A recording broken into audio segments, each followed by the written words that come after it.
దేవుని పరిశుద్ధ నామానికి మహిమ కలుగును గాక. అందరము దేవునికి స్తోత్రం చెల్లిద్దాం. హల్లెలూయా, హల్లెలూయా. దేవునికి మహిమ కలుగును గాక. కొద్దిసేపు దేవుని వాక్యం మనం ధ్యానం చేసుకుందాం. మన పరిశుద్ధ గ్రంథమైన బైబిల్‌లో నుంచి అపోస్తలుడైన పౌలు కొరింథీయులకు రాసిన మొదటి పత్రిక. అపోస్తలుడైన పౌలు కొరింథీయులకు రాసిన మొదటి పత్రిక, మొదటి అధ్యాయము 26వ వచనం నుంచి చదువుకుందాం. సహోదరులారా, మిమ్మును పిలిచిన పిలుపును చూడుడి.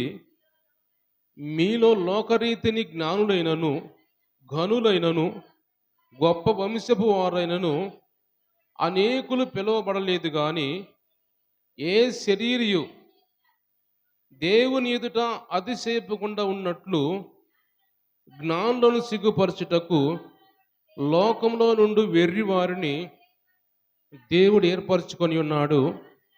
బలవంతులైన వారిని సిగ్గుపరచుటకు లోకములో బలహీనులైన వారిని దేవుడు ఏర్పరచుకొని ఉన్నాడు.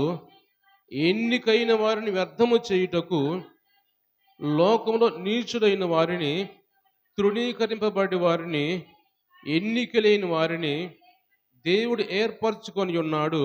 అయితే ఆయన మూలముగా మీరు క్రీస్తు యేసునందు ఉన్నారు. చదువు, అవశ్యం కూడా చదువు.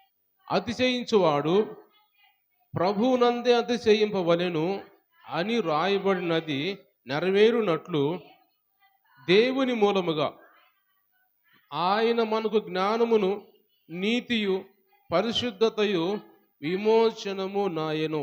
దేవుడి వాక్యం ద్వారా మనతో మాట్లాడునుగాక. ఆమెను చెప్పండి. దేవునికి మహిమ కలుగునుగాక. ప్రియమైన దేవుని బిడ్డారా, మనం ఈ చదువుకునే వాక్య భాగంలో ఈ అధ్యాయము చివరి మాటలు అపోస్తలుడైన పౌలు కొరింథీయులకు రాస్తూ మొదటి పత్రికలో మొదటి అధ్యాయంలో చివరి మాటలు, కొన్ని మాటలు ఏమంటాడంటే ఆ సంఘాన్ని ఉద్దేశించి మాట్లాడుతూ, కొరింథీ సంఘాన్ని ఉద్దేశించి మాట్లాడుతూ మాట్లాడుతున్న మాటలు ఏమిటంటే, సహోదరులారా, మిమ్మును పిలిచిన పిలుపుని చూడండి, మీరు ఏ రీతిగా పిలువబడ్డారో అని కొరింథీ సంఘంతో మాట్లాడుతూ, మిమ్మల్ని ఏ రీతిగా దేవుడు పిలిచాడో దాన్ని చూడండి, ఒకసారి గమనించండి అంటూ ఏమంటున్నాడంటే, మీరు లోకరీతిని, ఈ లోకానుసారమైన జ్ఞానులైనను, ఘనులైనను, గొప్ప వంశపు వారైనను అనేకులు పిలువబడలేదు. మీలో అనేకులు ఉన్నారు. జ్ఞానులు ఉన్నారు, గొప్ప వంశపు వారు ఉన్నారు, తెలివి కలిగిన వారు ఉన్నారు, బలం కలిగిన వారు ఉన్నారు. వాళ్ళందరిని ఎవరిని పిలవలేదు దేవుడు. ఎవరిని పిలిచారంటే ఇక్కడ మాట్లాడుతున్నాడు, ఏ శరీరయు దేవుని ఎదుట అతిశయింపకుండా ఉన్నట్లు జ్ఞానులను సిగ్గుపరచుటకు లోకంలో నుంచి వెర్రి వారిని దేవుడు ఏర్పరచుకొని ఉన్నాడు. జ్ఞానులను సిగ్గుపరచడానికి దేవుడు లోకంలో నుంచి వెర్రి వారిని సిద్ధపరచుకున్నాడు, ఏర్పరచుకున్నాడు. ఎందుకంటే దేవుని ఎదుటంట ఏ శరీరయు, ఏ మనిషి కూడా అతిశయించకుండా ఉండాలంట. ఆయన నన్ను పిలిచాడు, నేను దేవుని ఎదుట అతిశయించకూడదు. ఎందుకు అతిశయిస్తారు వాళ్ళు? ఎందుకు అతిశయిస్తారంటే, నేను ధనవంతుని అనుకోండి, నేను ధనవంతుని, బలవంతుని, జ్ఞానవంతుని, ఈ లోకానుసారంగా అనుకుందాం. అనుకున్నప్పుడు నేను, దేవుడు నన్ను పిలిచాడు అనుకోండి, నేను నా ధనాన్ని బట్టి, నా జ్ఞానాన్ని బట్టి, నా తెలివిని బట్టి నేను అతిశయిస్తాను దేవుని ఎదుట. అందుకని దేవుడు అలాంటి వారిని పిలవలేదు. అందుకనే ఎలాంటి వారిని పిలిచాడంటే, బలహీనుని పిలిచాడు, జ్ఞానం లేని వారిని పిలిచాడు, నీచుల్ని పిలిచాడు, ఎన్నిక లేని వారిని పిలిచాడు, అర్హత లేని వారిని పిలిచాడు. అలాంటి వారిని మిమ్మల్ని పిలిచాడు దేవుడు అని ఇక్కడ మనం గమనించినట్టయితే, ఆ కొరింథీ సంఘంలో అపోస్తలుడైన పౌలు మాట్లాడుతూ వాళ్ళందరిని ఎవరిని పిలిచాడంటే, ఎన్నిక లేని వారిని, అర్హత లేని వారిని, బలము లేని వారిని, ఎలాంటి వారిని ఇంకా పిలిచాడంటే వెర్రి వారిని, ఇలాంటి వారందరిని మిమ్మల్ని పిలిచాడు దేవుడు. అంటే ఆ పిలిచిన వారందరూ కూడా అలాంటి వారు, తగ్గించుకున్న వారు. అంటే ఒక కులం వారి కావచ్చు, లేకపోతే బలం లేని వాళ్ళు కావచ్చు, లేకపోతే ధనవంతులు కాని వారు కావచ్చు, అలాంటి వారు అందరిని దేవుడు పిలిచాడంట. జ్ఞానం కలిగిన వారు ఉన్నారు అక్కడ, తత్వజ్ఞానం కలిగిన వారు ఉన్నారు, మంచి తెలివి జ్ఞానం బలం కలిగిన వారు ఉన్నారు. ఈ లోకానుసారంగా చాలా బలం కలిగిన వారు, బంధువులు, చాలా మంది రకరకాలుగా హెచ్చించుకున్న వారు చాలా మంది ఉన్నారు. అంటే మాకు ఇది ఉంది అని గర్వించేవాడు చాలా మంది ఉన్నారు అక్కడ కొరింథీ సంఘంలో. అలాంటి వారిని ఎవరిని పిలవలేదంటే దేవుడు. సహోదరులా, నేను మిమ్మల్ని పిలిచాను నేను. ఎందుకంటే ఏ మనిషి కూడా, ఏ శరీరీ కూడా దేవుని ఎదుట అతిశయించకూడదు. నేను దేవుడు నమ్ముకున్నా కానీ నేను ధనవంతుణ్ణి, దేవుడు నమ్ముకున్నా కానీ నేను జ్ఞానవంతుణ్ణి, దేవుడు నమ్ముకుని నేను బలవంతుడు, నేను నాకు అన్నీ ఉన్నాయి అని దేని గురించి కూడా అతిశయించకూడదంట మనిషి దేవుని దగ్గర. దేవుడు ఇక్కడ మాట్లాడుతూ మీరు అలాంటి వారు కాదు అని దేవుడు మాట్లాడుతున్నాడు. మీరు అలాంటి వారు కాదు. అందుకే దేవుడు మిమ్మల్ని పిలిచాడు వాళ్ళని పిలవకుండా. కాబట్టి మీరు ఎలాగ ఉండాలి అని మాట్లాడుతూ దేన్ని బట్టి కూడా అతిశయించకూడదు మీరు కూడా. మిమ్మల్ని పిలిచాడు అని గమనించినట్లయితే దేవుని వాక్యంలో కొంతమందిని దేవుడు ఏర్పరుచుకున్నాడు. కొంతమంది దేవుడిని పిలిచాడు. ఎలాంటి వారిని పిలిచాడంటే తృణీకరించబడిన వారిని, ఎన్నిక లేని వారిని చాలా మందిని పిలిచాడు. బైబిల్‌లో మనం చాలా మందిని చూసుకోవచ్చు అలాంటి వారిని. అలాంటి వారిని చూసుకోవచ్చు. దావీదుని చూసుకోవచ్చు మనం. దావీదుని పిలిచాడు. యెఫ్తాను చూసుకోవచ్చు. యెఫ్తాను పిలిచాడు. వీళ్ళందరూ తృణీకరించబడిన వారు, కుటుంబంలో నుంచి వెలివేయబడిన వాడు. దావీదు కూడా వెలివేయబడి ఎక్కడో అరణ్యంలో ఉన్నవాడు. అలాంటి వారిని దేవుడు ఏర్పరుచుకున్నాడంట. అలాంటి వారిని దేవుడు ఏర్పరుచుకున్నాడు. నీచుల్ని ఏర్పరుచుకున్నాడు. అంటే మనం చూసేటట్లయితే ఈ రాసిన పౌలుని గురించి మనం చూడొచ్చు. ఈ పత్రిక రాసిన పౌలుని గురించి మనం చూడొచ్చు. ఆయన్ని కూడా ఎలాంటి పరిస్థితిలో ఉన్నవాడంటే దేవుని హింసించేవాడు, దూషించేవాడు, అలాంటి పౌలుని కూడా దేవుడు ఏర్పరుచుకున్నాడు. అంటే ఏమన్నానంటే ధనవంతులను పిలవడా, ధనవంతులను ఏర్పరచుకోడా, ధనవంతుడు దేవునికి అవసరం లేదా, ఈ నీచుల్ని లేకపోతే ఎన్నిక లేని వారిని, అర్హత లేని వారిని వీళ్ళనే పిలుస్తాడా? కాదు. కానీ ఆ ధనవంతుడు అనుకున్నవారు, జ్ఞానులు అనుకున్నవారు చాలా కొంతమంది ఉంటారు, కానీ తక్కువగా ఉంటారు వాళ్ళు. దేవుడు అలాంటి వాళ్ళని తక్కువగా పిలుస్తాడు. ఎందుకంటే ఒక మాట, కొన్ని ఉదాహరణలు మనం చూసుకున్నట్టయితే యేసు ప్రభు దగ్గరికి ఒక ధనవంతుడు వస్తాడు.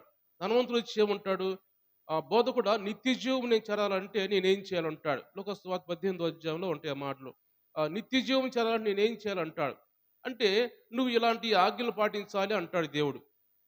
ఆజ్ఞలు పాటించాలన్నప్పుడు ఈ ఆజ్ఞలన్నీ నేను పాటిస్తున్నాను అంటాడు.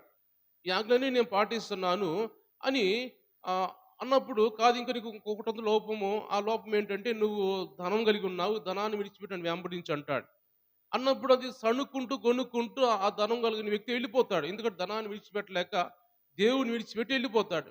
వెళ్ళిపోయిన తర్వాత యేసుప్రభు అంటాడు మాట, ధనవంతులు ధనవంతులు పరలోక రాజ్యంలో చేరుట కంటే ఒంటె సూది బెజ్జంలో దూరటం చాలా సులభం అంటాడు. సూది బెజ్జంలో దూరడం చాలా సులభము.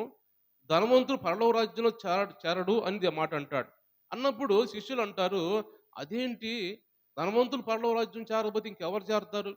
చాలా మంది ధనవంతులు ఉంటారు కదా, వీళ్ళందరూ వేస్ట్‌గా నరకానికి పోవాల్సిందేనా అన్న ఉద్దేశంతో శిష్యులు అనుకుంటున్నప్పుడు, దేవుడు యేసుప్రభు అంటాడు, ఇది మనుషులకు అసాధ్యమే కానీ దేవునికి సమస్తము సాధ్యం అంటాడు. దేవునికి స్తోత్రం చెల్లిద్దాం. హల్లెలూయా. దేవునికి సమస్తము సాధ్యం. ఎందుకు ఇంత మాట నేను చెప్పానంటే, ధనవంతులు పరలోక రాజ్యం చేరలా. ధనవంతుడిని దేవుడు పిలవడానికి పిలుస్తాడు. కొంతమందిని దేవుడే బలవంతంగా పిలుస్తాడు. దేవునికి అసాధ్యమైనది ఏది లేదు అన్న మాట ఎందుకు దేవుడు వాడాడంటే, దేవుడు బలవంతంగానే సరే ధనవంతుని పిలుచుకుంటాడు. మోషే ధనవంతుడే, మోషేని పిలుచుకున్నాడు.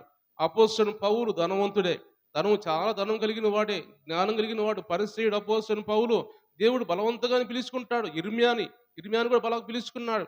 అలాంటి ధనవంతులైన వారిని దేవుడు పిలుచుకుంటాడు. అంటే ఆయనకి సాధ్యమైంది అది. అంటే ఎక్కువ మంది ధనవంతులు ఉండరు, చాలా తక్కువ మంది దేవుడిని ఏర్పరచుకుంటాడు. అయితే ఎక్కువ మంది ఎవరయ్యా అంటే ఎన్నిక లేని వారిని పిలుచుకుంటూ ఉంటాడు. ఉదాహరణ మనం చూసినట్టయితే పౌలు పౌలు అంటాడు, మొట్టమొదటి రాజుగా ఉన్న పౌలు అంటాడు, అయ్యా నేను బెన్యామీన్ గోత్రీకుని వాడిని కదా, నేను ఎన్నిక లేని వాడిని కదా, మా గోత్రం ఎన్నిక లేనిది కదా, నేను ఎలా రాజును అవుతాను నేను అన్నప్పుడు, దేవుడు కాదు, దేవుడు నేను ఏర్పరుచుకున్నాడు అని సమూయేలు ఆయన్ని అభిషేకించి రాజుని చేస్తాడు. ఇంకా మనం చూసే గిద్యోను ఏమంటాడు, న్యాయాధిపతుల గ్రంథం 6వ అధ్యాయం రాయబడిన మాట ఇవన్నీ ఉంటాయి. మనం చదువుకోవడం సమయం లేదు, చెప్తాను, జాగ్రత్తగా వినండి. అక్కడ ఏమంటాడు, గిద్యోను ఏమంటాడంటే, గిద్యోను నువ్వు పరాక్రమంగా బలాఢ్యుడు, నువ్వు నా తరపున యుద్ధం చేసి నువ్వు ఇశ్రాయేలు మీద నువ్వు నాయకుడిగా ఉండాలన్నప్పుడు, అయ్యా నీ మనష్షే గోత్రం ఎన్నిక లేని వాడిని కదా, మా కుటుంబం చిన్నది కదా, ఎన్నిక లేని వాడిని నేను జయించగలను, నేను ఎలా ఎన్నుకోబడగలుగుతాను అని గిద్యోను అంటాడు. ఈ విధంగా కొంతమంది మేము గమనించినట్టయితే ఈ విధంగా వాళ్ళను తగ్గించుకుంటూ అలాంటి వారిని దేవుడు ఏర్పరచుకున్నాడు. అంటే దేని బట్టి ఎందుకు దేవుడు ఇలా పిలుస్తున్నాడంటే, దేవుని ఎదుట ఏ శరీరం కూడా అతిశయించకూడదు. దేవుని ఎదుట అందరు తగ్గించుకొనే ఉండాలి. ఇప్పుడు వీళ్ళు అనుకోండి చాలా తగ్గించుకుంటారు. నీచులుగా ఉన్నవారు దేవుడు నమ్ముకున్నారు. ఎన్నిక లేని వారు, అందరూ తృణీకరించబడిన వారు దేవుడు నమ్ముకున్నారు. నమ్ముకున్నప్పుడు వాళ్ళ మనసు ఎలా ఉంటుంది, నిన్నటి దాకా నా పరిస్థితి కదా, నిన్నటి దాకా నేను ఇలా ఉండేవాడిని కదా, నేను దేవుని ఎలా అతిశయించగలను, ఎలా నేను ఆయన ఎదుట నేను నేను ఇది నా పరిస్థితి, నేను ధనవంతుడిని, నేను బలవంతుని చెప్పగలడా వాడు? చెప్పలేరు. ఎందుకంటే వాళ్ళు నిన్నటిదాకా వాళ్ళ పరిస్థితి ఎలా ఉంది? కుటుంబంలో నుంచి తిరస్కరించబడ్డ వాళ్ళు, తృణీకరించబడిన వాళ్ళు, వెలివేయబడిన వాళ్ళు. ఇంకా యిఫ్తా అనే ఆ వ్యక్తిని గురించి మనం చూసినట్టయితే, "నువ్వు వేశ్య కుమారుడివి, నువ్వు మధ్య ఉండటానికి లేదు" ఎలివేసిర్రు ఆయన్ని. ఇలాంటి మనుషులు దేవుని తగ్గించుకొని ఉంటారు. అందుకే దేవుడు అంటున్నాడు, యేసుప్రభు అంటున్నాడు, "నా ఎదుట ఎవరు కూడా హెచ్చించుకోకూడదు. ఎవరు కూడా అతిశయించకూడదు నా ఎదుట. ఏ శరీరం కూడా నా ఎదుట తగ్గించుకొనే ఉండాలి" అనే మాట ఇక్కడ యేసుప్రభు మాట్లాడుతున్నట్టు గమనిస్తున్నాం మనం. ఏ శరీరం దేవుని ఎదుట అతిశయింపకున్నట్లు జ్ఞానులను సిగ్గుపరచుటకు లోకంలో నుంచి వెర్రి వారిని దేవుడు ఏర్పరచుకున్నాడు. బలవంతులైన వారిని సిగ్గుపరచుటకు లోకంలో బలహీనులైన వారిని దేవుడు ఏర్పరచుకొని ఉన్నాడు. ఎన్నికైన వారిని వ్యర్థము చేయుటకు లోకంలో నీచులైన వారిని, తృణీకరించబడిన వారిని, ఎన్నిక లేని వారిని దేవుడు ఏర్పరచుకొని ఉన్నాడు. అయితే ఆయన మూలముగా మీరు క్రీస్తు యేసునందున్నారు. ఆయన మూలముగా, దేవుని మూలముగా మీరు క్రీస్తు యేసునందు ఉన్నారు మీరు. ఎందుకంటే దేవుడు మిమ్మల్ని పిలుచుకున్నాడు కాబట్టి, మీలో హెచ్చింపు తత్వం లేదు కాబట్టి, మీరు తగ్గించుకునేవారు కాబట్టి, మీ మనస్సులో దేవుడు తెలుసు కాబట్టి, ఆయన యందు క్రీస్తు మూలంగా మీరు క్రీస్తు యేసునందు ఉన్నారు. దేవుని మూలముగా మీరు క్రీస్తునందున్నారు. ఎందుకున్నారంటే, మీ పరిస్థితి నాకు తెలుసు కాబట్టి, మీరు తగ్గించుకున్నారు కాబట్టి, మీరు పిలువబడిన వారు. ఏ రీతిని మిమ్మల్ని పిలువబడ్డారో, ఆ రీతిని మీరు ఉండండి అనే విధంగా అపోస్తలుడు పౌలు మాట్లాడుతున్నాడు. ఈరోజు దేవుడు ఎందుకు ఇన్ని మాటలు మనతో మాట్లాడుతున్నాడంటే, మనము కూడా దేవుడు మనల్ని ఏ రీతిగా పిలిచాడు. పిలువబడిన వారు మనము. దేవుడు మనల్ని పిలిచాడు. ఎక్కడో మనం వ్యర్థంగా ఉంటున్నప్పుడు, నా సన్నిధికి రా అని పిలిచాడు మనల్నందరిని కూడా. మనల్ని పిలిచినప్పుడు మనం ఏ రీతిగా పిలిచాడో ఆ రీతిగానే మనం ఉండాలని దేవుడు మాట్లాడుతున్నాడు. ఏ పిలుపు మనం పిలిచాడో ఆ పిలుపు ద్వారా మనము దేవునికి ఎలా లోబడి ఉన్నామో, ఎలా విశ్వాసం దేవుని చెందుకొచ్చి, ప్రభా నువ్వు పిలిచావు, నేను నీతోనే ఉంటాను నాయన, నీ వైపు చూస్తాను ప్రభా అని ఎలాగా మొదటిసారిగా మనం దేవుని దగ్గర ప్రణాళిక చేసుకున్నామో, ఒక ఆయనతో ఎలాగ ఉన్నామో తీర్మానం చేసుకున్నామో, ఆ తీర్మానాన్ని, ఆ పిలుపుని మనం పోగొట్టకూడదని దేవుడు మాట్లాడుతున్నాడు. మనం అందరం కూడా ఏదో కొంతకాలం తర్వాత మనము అలాగా ఆత్మీయంగా కొద్దిగా తక్కువైపోతూ ఉన్నాం. ఈ లోకానుసారమైన వాటిని, ఈ కొరింథీయులు కానీ మొట్టమొదటిగా చాలా ఆశతో వచ్చారు. తర్వాత మరలా ఆ దేశంలో వాళ్ళ నగరంలో, కొరింథీ నగరంలో కొంత జ్ఞానము, తత్వజ్ఞానము, విగ్రహారాధన అవన్నీ ఉండి కాబట్టి చిన్నగా తిరిగి మళ్ళీ వెళ్ళిపోతూ ఉన్నారు. అలాంటి వారికి రాసిన పత్రిక దేవుడు ఈరోజు మనతో కూడా మాట్లాడుతున్నాడు. మనం మొదట్లో దేవుని చెందుకు వచ్చినప్పుడు చాలా విశ్వాసంతో ఉన్నాం, చాలా నమ్మకంతో వచ్చాం. చాలా దేవుడు నాకు గొప్ప కార్యం చేశాడు, నన్ను మార్చాడు అని విశ్వాసంతో నమ్మకంతో ఉన్నాం. కానీ రాను రాను కొంచెం సడలిపోతున్నాం కాబట్టి, ఆ సడలిపోతున్నప్పుడు దేవుడు మాట్లాడుతున్నాడు. దేవుడు మనతో మాట్లాడుతూ, మీరెక్కడ సడలిపోవటానికి వీలు లేదు. మీరు ఎందుకంటే ఆయన పిలిచిన పిలుపుని జ్ఞాపం చేసుకుంటున్నాడు దేవుడు మనతో. ఆయన పిలిచిన పిలుపు ఎలాగ పిలిచాడు మిమ్మల్ని, అది జ్ఞాపం చేసుకోండి మీరు. నన్ను మొదట్లో ఎలా పిలిచాడో అది జ్ఞాపం చేసుకో. అలాగే నేను ఉండాలి. నేను బ్రతుకు కాలం అంతా కూడా అలాగే ఆ పిలుపుని ఎలాగ నన్ను దేవుడు నాతో మాట్లాడాడో, నాకు వాక్యం ద్వారా మాట్లాడవచ్చు, లేకపోతే ఎలాగ నీతో మాట్లాడి దర్శనం ఇచ్చాడో అది జ్ఞాపకం చేసుకుంటూ బ్రతుకు కాలం అంతా కూడా ఆ పిలుపుని మైండ్‌లో పెట్టుకొని బ్రతకాలి మనమని దేవుడు మాట్లాడుతున్నాడు. ఏమాత్రం కూడా అది మర్చిపోతే మనం ఇంకా దేవునితో సహవాసం కోల్పోతామని దేవుడు మాట్లాడుతున్నాడు. అంటే మనం చూసినట్టు దేవుని వాక్యం కొన్ని మాటలు మనం చూసినట్టయితే, అందుకే దేవుడు మాట్లాడుతున్న మత్తయి సువార్త మనం చూస్తే మనం కొన్ని మాటలు, మత్తయి సువార్త 11వ అధ్యాయము, మత్తయి సువార్త 11వ అధ్యాయంలో 25వ వచనం మనం చూద్దాం. ఆ సమయమున యేసు చెప్పినది ఏమనగా, తండ్రి, ఆకాశమునకును భూమికిని ప్రభువా, నీవు జ్ఞానులకును వివేకులకును ఈ సంగతులను మరుగు చేసి పసి బాలులకు బయలుపరిచి ఉన్నావని నిన్ను స్తుతించుచున్నాను. దేవుని స్తోత్రం చెల్లిద్దాం. హల్లెలూయా. దేవుడు మాట్లాడుతున్న మాటలు ఏమిటంటే, యేసు ప్రభు ఆయన శిష్యుల గురించి మాట్లాడుతున్నాడు. ఆయన దగ్గర ఆయన వెంట తిరిగే వారి గురించి మాట్లాడుతూ, ఎందుకంటే అంతకుముందు కొన్ని కపెర్నహూములో కావచ్చు, కొన్ని ప్రాంతాల్లో కావచ్చు, దేవుడు అద్భుతాలు ఆశ్చర్యకారాలు చేసినప్పుడంట, అవన్నీ కూడా వాళ్ళు వాళ్ళ జ్ఞానాన్ని బట్టి, వాళ్ళ బలాన్ని బట్టి, వాళ్ళ సొంత ఆలోచనను బట్టి వాళ్ళు ఎవరు పట్టించుకోలేదంట.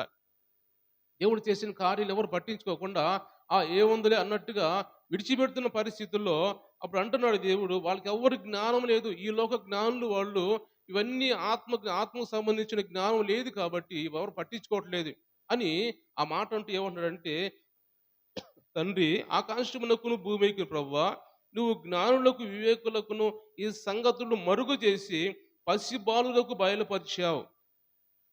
అంటే జ్ఞానులకు వివేకులని ఇవన్నీ మరుగుపరిచాడంట దేవుడు. ఎందుకంటే దేవుని జ్ఞానం లేని వారికి ఇవన్నీ అర్థం కావు.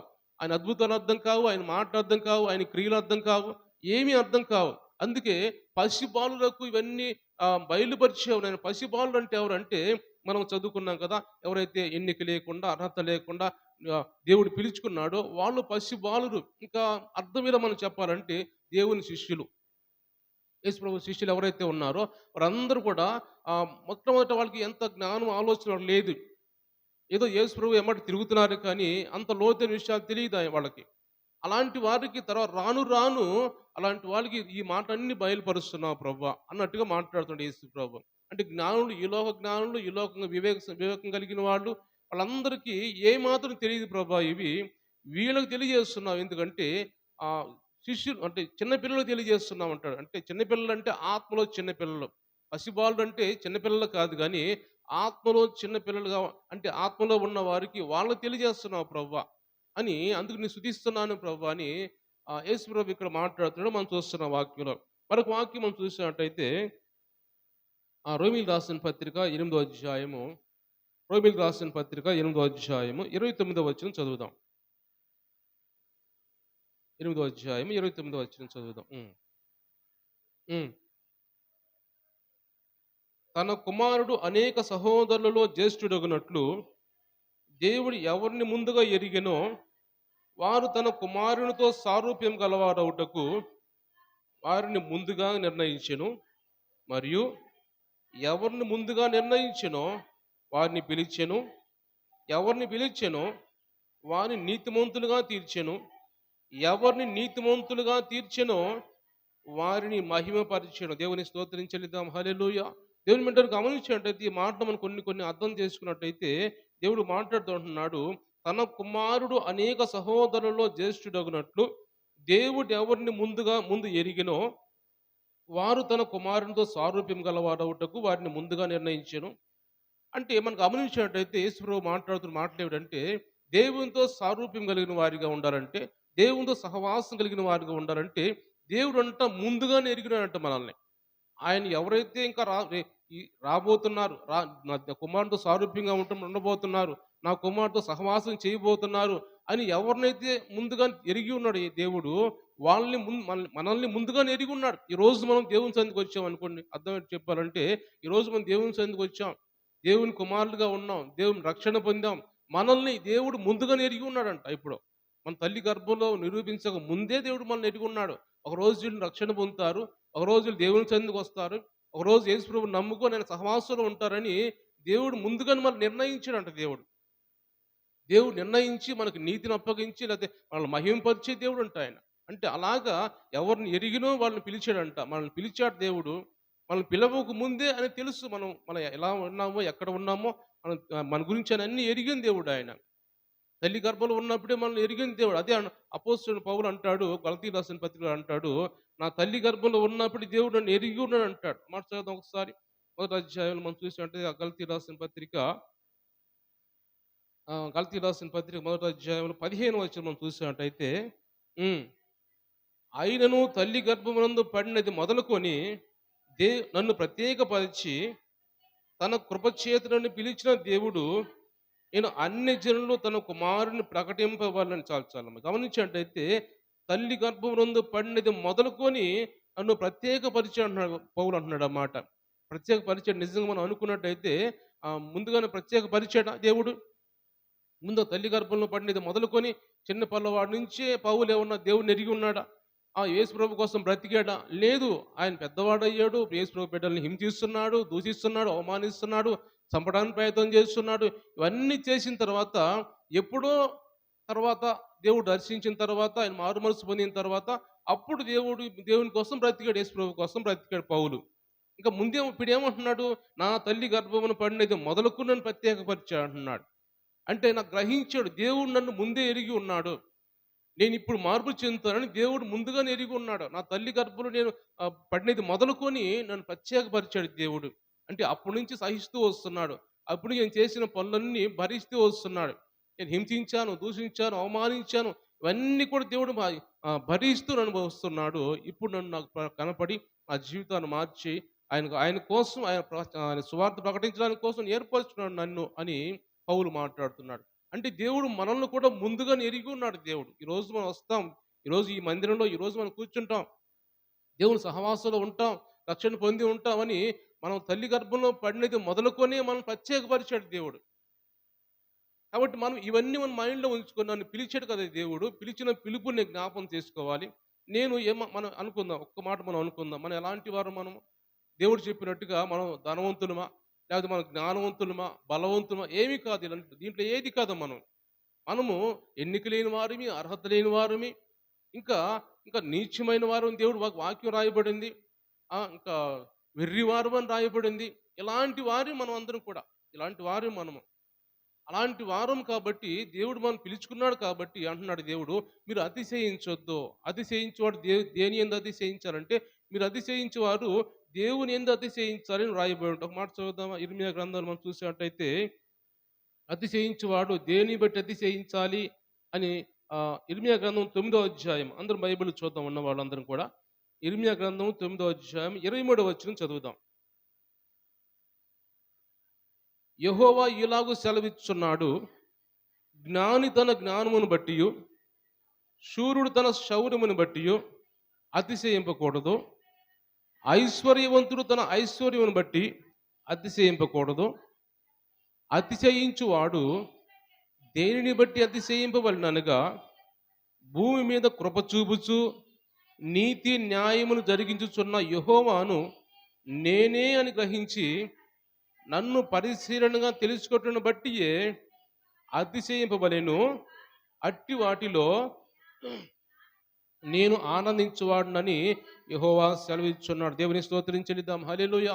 దేవుడు మాట్లాడుతూ అంటున్నాడు, జ్ఞాని తన జ్ఞానమును బట్టి శూరుడు తన శౌర్యమును బట్టి అతిశయింపకూడదు. వాళ్ళకున్న దాన్ని బట్టి అతిశయించకూడదు. వాళ్ళకున్న ఐశ్వర్యాన్ని బట్టి అతిశయించకూడదు. దేన్ని బట్టి అతిశయించాలంటే, భూమి మీద కృప చూపుచ్చు నీతి న్యాయమును జరిగించున్న యెహోవాను నేనే అని గ్రహించి నన్ను బట్టి అతిశయించాల. అంటే భూమి మీద నీతి న్యాయం జరిగిస్తుంది ఎవరు? దేవుడు. ఆ అన్ని జరిగిస్తున్న ఆయన్ని బట్టి మనము అతిశయించాలని దేవుడు మాట్లాడుతున్నాడు. కీర్తన గ్రంథంలో 20వ అధ్యాయంలో మనం చూసినట్టు అక్కడ రాయబడిన మాట ఏంటంటే, ఆడ దావీదు మాట్లాడుతూ అంటాడు, కొంతమంది గుర్రములను బట్టి అతిశయిస్తారంట, కొంతమంది రథములను బట్టి అతిశయిస్తారంట. అదే ఇది దావీదు అంటున్నాడు, నేను మాత్రము దేవుని బట్టి అతిశయిస్తానంటాడు. కొంతమంది అంటే తనకు కలిగిన దాన్ని బట్టి కొంతమంది అతిశయిస్తారు. గుర్రములను బట్టి రథములను బట్టి అతిశయిస్తారు. కానీ నేను నా దేవుని బట్టి నేను అతిశయిస్తాను అంటాడు. ఆ మాట చదువుతాం ఒకసారి. కీర్తన గ్రంథం 20వ కీర్తన చూడ ఒకసారి అమ్మా.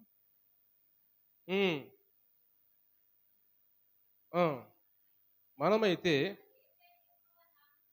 మన దేవుడైన యెహోవా నామమును బట్టి అతిశయపడదుము. 27లో రాయబడి ఉంటుంది. కొందరు రథములను బట్టి కొందరు గుర్రములను బట్టి అతిశయపడదురు. మనమైతే మన దేవుడైన యెహోవా నామమును బట్టి అతిశయపడదాం. దేవుని స్తోత్రం చెల్లిద్దాం. హల్లెలూయా. దేవుని నామమును బట్టి, యేసు ప్రభు నామాన్ని బట్టి మనం అతిశయించాలి. ఎందుకంటే మనల్ని నశించిపోతున్న మనల్ని, ఎన్నిక లేని మనల్ని, అర్హత లేని మనల్ని ఎన్నుకున్నాడు కాబట్టి, మన జీవితాలు వ్యర్థమైపోకుండా మన కోసం చనిపోయాడు కాబట్టి, మనం బ్రతికించడానికి ఆయన చనిపోయాడు కాబట్టి, మనకు మరణం లేకుండా ఉండటానికి ఆయన మరణించాడు కాబట్టి, మనం ఆయన్ని బట్టి అతిశయించాలి. నా దేవుడు నా కోసం చనిపోయాడు. నా దేవుడు నా కోసం దిగివచ్చి, నేను పడాల్సిన బాధలు, నేను పడాల్సిన కష్టాలన్నీ ఆయన భరించి, ఆయన రక్తం కారేలా ఒళ్ళంతా చీలిపోయేలా దెబ్బలు తిని నా కోసం గాయపడ్డాడు. ఆయన గాయములు నాకు స్వస్థత కలగటానికి గాయపడ్డాడు ఆయన అని ఆయన్ని జ్ఞాపం చేసుకుంటూ ఆయన్ని బట్టి మనం అతిశయించాలి. ఎందుకంటే భూమి మీద కృప చూపుచు అని మనల్ని కాపాడుతున్న దేవుడిని బట్టి మనం అతిశయించాలని దేవుడు మాట్లాడుతున్నాడు. కాబట్టి దేవుడు మాట్లాడుతున్న మాట ఏమంటే, ఇక్కడ ఈరోజు మనతో మాట్లాడుతున్న మాటలు, మనకు కలిగిన దాన్ని బట్టి దేన్ని బట్టి మనం అతిశయించకూడదు, కానీ దేవుడిని బట్టి మనం అతిశయించాలని దేవుడు మాట్లాడుతున్నాడు. మనకు జ్ఞానం ఉండొచ్చు, ఆస్తి ఉండొచ్చు, లేదా బలం ఉండొచ్చు, ఏదైనా ఉండొచ్చు. అందుకు దేవుడు వాళ్ళని పిలవలేదు అంటున్నాడు దేవుడు. ఇక్కడ రాయబడిన మాట ఏంటంటే, ఏ శరీరయు దేవుని ఎదుట అతిశయించకుండా ఉండడానికి అలాంటి వారిని ఎన్నుకోలేదంట. జ్ఞానులు కానీ, బలవంతులు కానీ, ధనవంతులు కానీ ఎన్నుకోలేదంట దేవుడు. ఎవరిని ఎన్నుకున్నాడు అంటే మనల్ని ఎన్నుకున్నాడు. మనలాంటి వారిని ఎన్నుకున్నాడు. మన దీంట్లో ఏ అర్హత మనకు లేదు. ధనం కలిగిన వారు కాదు, జ్ఞానం కలిగిన వారు కాదు, బలం కలిగిన వారం కాదు, ఏది కాదు మనం. అలాంటి వారిని మనల్ని ఎన్నుకున్నాడు దేవుడు కాబట్టి, ఎన్నుకున్న దేవుడిని బట్టి మనం అతిశయించాలని దేవుడు మాట్లాడు ఈరోజు. ఈరోజు మన యేసు ప్రభువుని జ్ఞాపకం చేసుకుని, ప్రభువా నన్ను ఎన్నుకున్నావయ్యా. కాబట్టి నిన్ను నేను గనపరుస్తున్నాను. నిన్ను బట్టి నేను అతిశయిస్తాను. నేను దేన్ని బట్టి అతిశయించను ప్రభా. నా దేవుడిని నేను కలిగి ఉన్నాను అని దాన్ని బట్టి నేను అతిశయిస్తాను ప్రభా అని మనము యేసు ప్రభువుని బట్టి అతిశయించాలని దేవుడు ఈరోజు ఈ వాక్యం ద్వారా మనతో మాట్లాడుతున్నాడు. కాబట్టి ఈ మాటలు వింటున్న మనం కూడా మన జీవితాలకి ఈ మాటలు తీసుకొని ఇంకా చెప్పుకుంటే ఎన్నో మాటలు ఉన్నాయి కానీ ఇంతవరకు మనకు చాలు. ఈరోజు దేవుడిని బట్టి మనం అతిశయించాలి. ఎందుకంటే దేవుడు మనల్ని కాపాడుతున్నాడు కాబట్టి, మన కోసం ప్రాణం ఇచ్చాడు కాబట్టి, ప్రాణం ఇచ్చిన దేవుని బట్టి మనం అతిశయించాలి. మనం పిలిచిన పిలుపుని జ్ఞాపకం చేసుకోవాలి. మొట్టమొదట ఎలాగ పిలిచాడో మనల్ని, ఎలా ఆశతో వచ్చామో ఆ ఆశని మనం జ్ఞాపకం చేసుకుంటూ, ఆ పిలుపుని మనం జ్ఞాపకం చేసుకుంటూ, అవన్నీ ఒకవేళ మర్చిపోయావా, మొట్టమొదట నువ్వు ఎలా వచ్చావో దేవుని మర్చిపోయావా, జ్ఞాపకం చేసుకుని దేవుడు జ్ఞాపకం చేస్తాడు. ప్రభా నాకు జ్ఞాపకం చేయండి, ఎలా నన్ను పిలిచావో అన్ని మర్చిపోతున్నాను, జ్ఞాపకం చేయి ప్రభా. నీ జ్ఞాపకం చేస్తే ఆటిని బట్టి మరలా ప్రార్థన చేసుకున్నావు. నాకు ఈ జీవితం మరలా కావాలి ప్రభా, ఇప్పుడు నన్ను ఇలా పిలిచావు ప్రభా, నాకు మరలా ఇదే కావాలి, ఈ జీవితమే నాకు కావాలి ప్రభా అని దేవుడు మరలా మనం అడిగితే దేవుడు మళ్ళా స్థిరపరుస్తాడు మనల్ని. ఈ సంఘ సిద్ధపాటు ఉపవాస ప్రార్థనలో మనల్ని సిద్ధపరుస్తాడు దేవుడు కాబట్టి, ఈ రాకడ కోసం సిద్ధపరుస్తాడు కాబట్టి, మనం దేవుని రాకడ కోసం, రెండో రాకడ కోసం సిద్ధపడదాం. దేవుడి మాటలు దీవించి ఆశీర్వదించుగా. కళ్ళు మూసుకుందాం, అందరూ కూడా ప్రార్థన చేస్తున్నాం. ప్రభా ఈ రోజునైనా మాతో మాట్లాడిన దేవా నీకు వందనాలు ప్రభా. మీరు మాతో మాట్లాడిన విధానం బట్టి మీకు స్తోత్రాలు ప్రభా. ఇదిగో తండ్రి, ఎన్నికైన వారిని ప్రభా, బలమైన వారిని, జ్ఞానుల్ని ప్రభా, ఈ లోక సంబంధించిన వారిని, ఇదిగో ఈ లోక సంబంధించిన జ్ఞానుల్ని పిలవలేదు కానీ ప్రభా, ఇదిగో తండ్రి అర్హత లేని ప్రభా, ఎన్నిక లేని ప్రభా, ఇదిగో తృణీకరించబడిన వారిని ప్రభా తండ్రి, అయ్యా వెర్రి వారిని ప్రభా ఏర్పరచుకున్నావు, నీచుల్ని ఏర్పరచుకున్నావని, అయ్యా పరిశుద్ధమైన మేము అలాంటి వారిమే నాయన.